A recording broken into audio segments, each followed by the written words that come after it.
Introduction. The Man in the Mirror. Who is Dave Ramsey and why listen to him? Before you can understand the Total Money Makeover, you have to understand the man who created it. Dave Ramsey doesn't teach from an ivory tower of academic theory.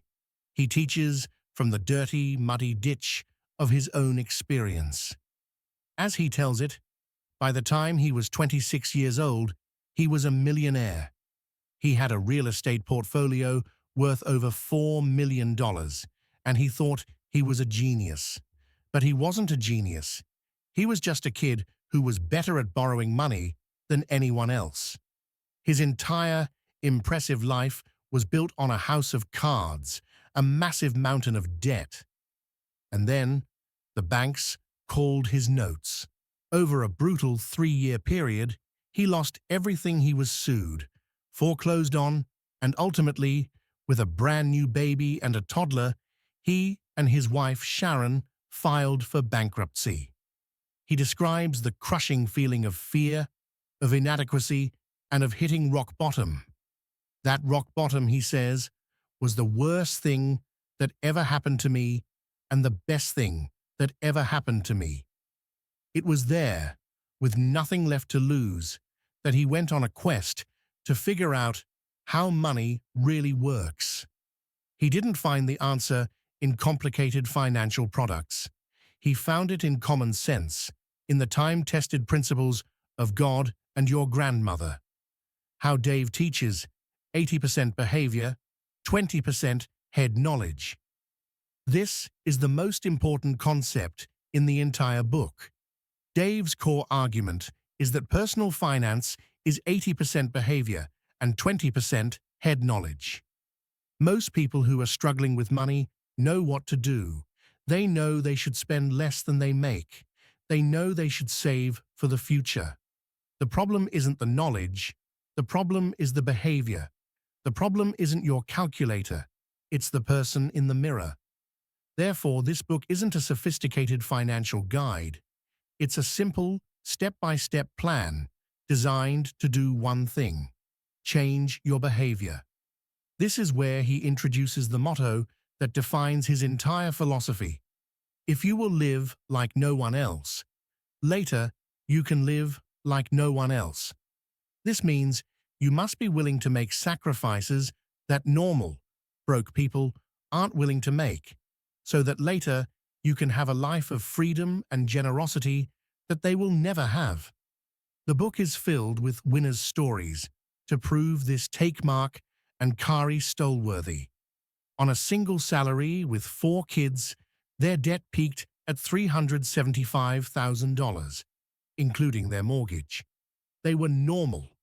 Once they committed to the plan, they got gazelle intense. In one 6-month period alone, they paid off $57,000 and gave $7,000 to their church. They changed their behavior, and it changed their lives. This is the Total Money Makeover Challenge, to finally confront and change the person in the mirror. Part 2. I'm not that out of shape. The first and biggest hurdle is denial. We're financially flabby, but when we look in the mirror, we suck in the gut.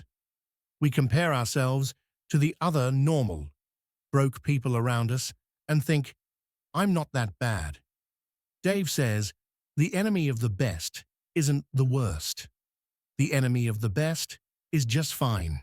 He uses the famous analogy of the frog in the boiling water. If you drop a frog in boiling water, it will immediately jump out. But if you put it in room temperature water and slowly turn up the heat, the frog will not sense the gradual change and will be boiled to death. This is what normal American culture does to us. We get one little car payment, then a student loan, then a credit card, then a slightly bigger house. The water is getting hotter and hotter, but we don't notice because the change is gradual. We are being lured to our financial death by mediocrity, the story of Sarah and John. This is the chapter's key story. Sarah and John were the normal American family. They had a good combined income of $75,000.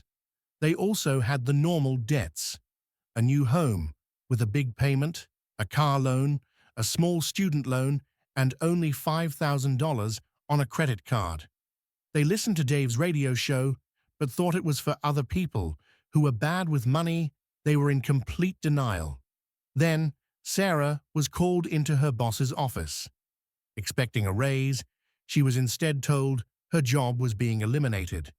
Suddenly, their normal life shattered. The normal car payment was a threat. The normal house payment meant foreclosure. That layoff, Dave says, was the best thing that could have happened to them. It knocked the denial out of them.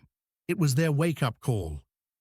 They looked in the financial mirror for the first time and saw fat people.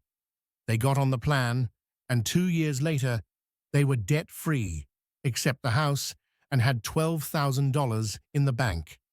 They had to face a crisis to finally change. Part 3. Debt Myths. Debt is not a tool. This is the most aggressive chapter. Dave identifies debt as the enemy. The culture has sold us a series of lies, myths, so aggressively that we believe they are truth. Myth: debt is a tool. It's leverage. Truth: debt is not a tool. The borrower is slave to the lender. Debt adds massive risk to your life and keeps your most powerful wealth-building tool, your income, tied up in payments. Dave cites the Forbes 400, the richest people in America. 75% said the best way to build wealth is to become and stay debt-free. Myth: car payments are a way of life. Truth: this is one of the dumbest things we do. The average car payment is $495. Dave does the math. If you invest that $495 every month from age 25 to 65 in a good mutual fund averaging 12%, you would have $5,881,799.14. Hope you like the car, he says. The millionaire next door drives a reliable, paid-for, used car. Myth: I need a credit card to build my credit. Truth: this myth is a trap. You only need to build credit if you plan to go into more debt. The FICO score is not a "you're winning with money" score. It's an "I love debt" score. It is mathematically composed of your history with debt, your levels of debt, and your types of debt. Dave proudly states his FICO score is 0 because he hasn't borrowed money in decades. Myth: I need a credit card to rent a car or buy online. Truth: a debit card with a Visa or MasterCard logo does all of that. The one thing a debit card won't do is get you into debt. Myth: 90 days, same as cash, is using other people's money for free. Truth: it's a trap. 88% of those contracts convert to debt, and they backcharge you all the interest. You're playing with snakes, and you will get bitten. Chapter 5. Keeping up with the Joneses. The final hurdle is our obsession with what other people think. We buy things we don't need with money. We don't have to impress people. We don't even like. Dave's big secret: the Joneses are broke. They have a nice car with a lease payment, a big house with a scary mortgage, and great furniture on a 90 days same as cash plan. We are killing ourselves to impress people who have zero net worth. Dave's own story. This is where he gets personal again. When he was going broke, the one thing he refused to give up was his image. He kept his Jaguar. He was so deep in denial and so worried about looking good that he kept refinancing it, even getting a friend to co-sign. He tells the humiliating story of the electric company coming to his house to shut off the power, and the guy from the utility truck had to stand in the driveway next to the Jaguar to pull the meter. He was totally broke and driving a Jag. It was the sickness of keeping up with the Joneses. He had to hit that bottom to finally be disgusted with his behavior and be willing to change the plan. The Baby Steps, chapters 6 to 12. This is the how-to part of the book. It's a simple 7-step plan. The key is focus. You do only one step at a time. In next chapter, he talks about baby step 1. Save $1,000 asked. This is not a full emergency fund. This is a starter emergency fund. It's a buffer. Why do we do this first? Before debt? Because Murphy will show up, the transmission will go out, the kid will break an arm, life will happen. If you don't have this $1,000, a small emergency will force you to use a credit card, which makes you feel defeated and causes you to quit the plan.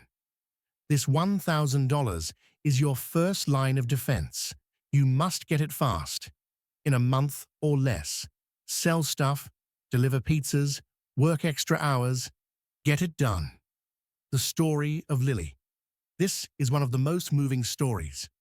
Lily was a single mom, drowning in debt, just trying to survive. Saving money was a fairy tale she had long given up on.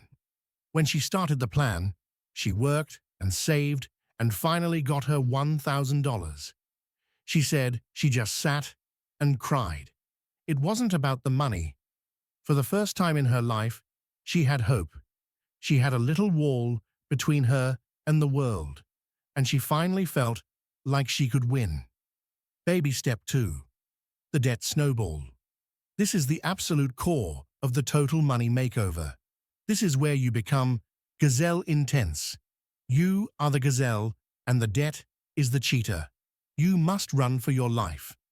This step is pure behavior modification. List all your debts, except the house, from smallest to largest. You ignore the interest rates.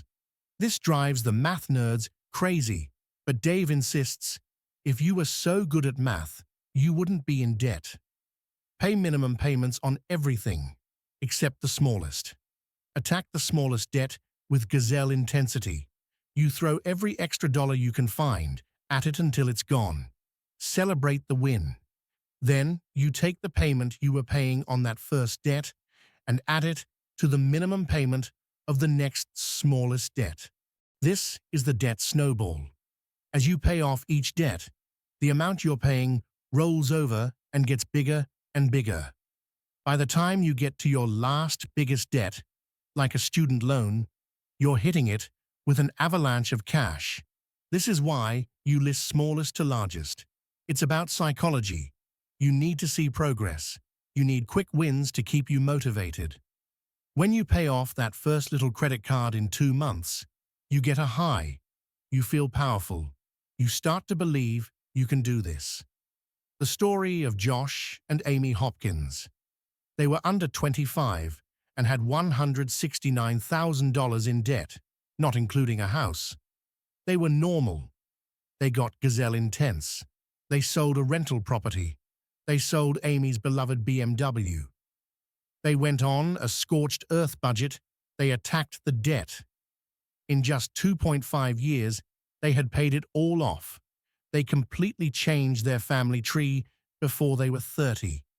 Baby step 3. Finish the emergency fund. You're now debt-free, except the house. You have your $1,000 buffer. Now you take that entire debt snowball, all that money you were throwing at your creditors, and you aim it at your savings.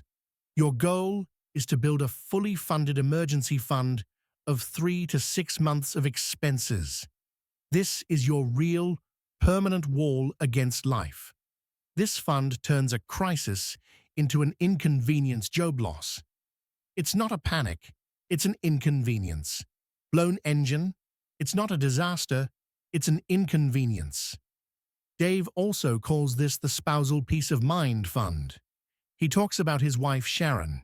He personally keeps a huge emergency fund, far more than 6 months. He says, "The peace of mind it buys my wife is a great return on investment." This step is about making your home secure. The final steps, the Ultra Fit Marathon, chapters 9 to 12. Once your emergency fund is full, You are truly in control. Now, you use your income to build your future. Chapter 9. Baby Step 4. Invest 15% for retirement. Now, you invest, not before. You put 15% of your gross income into your 401k, Roth IRAs, and other mutual funds. Chapter 10. Baby Step 5. College funding. After retirement is being funded, you start saving for your kids' college. You use tax-advantage plans like ESAs, education savings accounts, and 529s. The goal is to send your kids to school without student loans. Chapter 11. Baby Step 6. Pay off the home mortgage. This is the ultra-fit step. You are at the 18-mile mark of the marathon. You're tired, but you're almost there. You take all extra money and attack the mortgage. The story of Alicia Daal.